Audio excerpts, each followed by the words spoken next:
Je suis venu à écrire parce que, en fait, j'étais un lecteur, un gros lecteur, et c'est par les livres que j'ai commencé à écrire, par la fascination que j'avais pour les livres.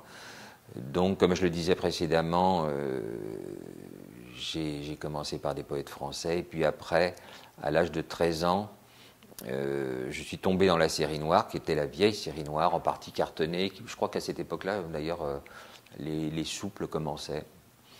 Et cette série noire m'est tombée dessus un été en Bretagne, un été pluvieux donc.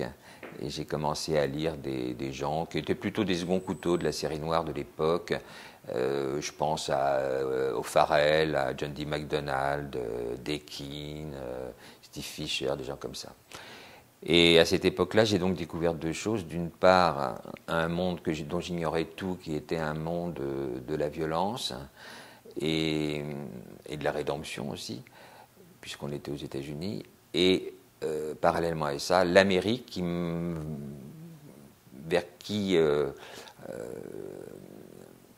l'Amérique que j'ai connue par deux sources. D'une part, cette série noire et ces écrivains donc, qui étaient des seconds couteaux, et la musique qui arrivait également à la même époque, qui était celle des débuts du rock, de Bo Diddley, de Elvis Presley, de Chuck Berry, de gens comme ça. Et puis peu à peu, le temps a passé, j'ai lu les beatniks américains, des gens comme Ginsberg, comme Kaufman, Snyder et autres.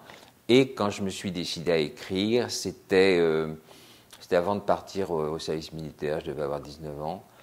J'ai pensé que moi, qui n'avais pas fait d'études importantes, des études de littérature notamment, le plus simple était encore de commencer par la poésie, d'autant plus que j'avais en tête comme ça tous ces poètes américains qui introduisaient dans la poésie une part de réel beaucoup plus forte que la poésie française, qui nous restait quand même assez incommunicable parfois.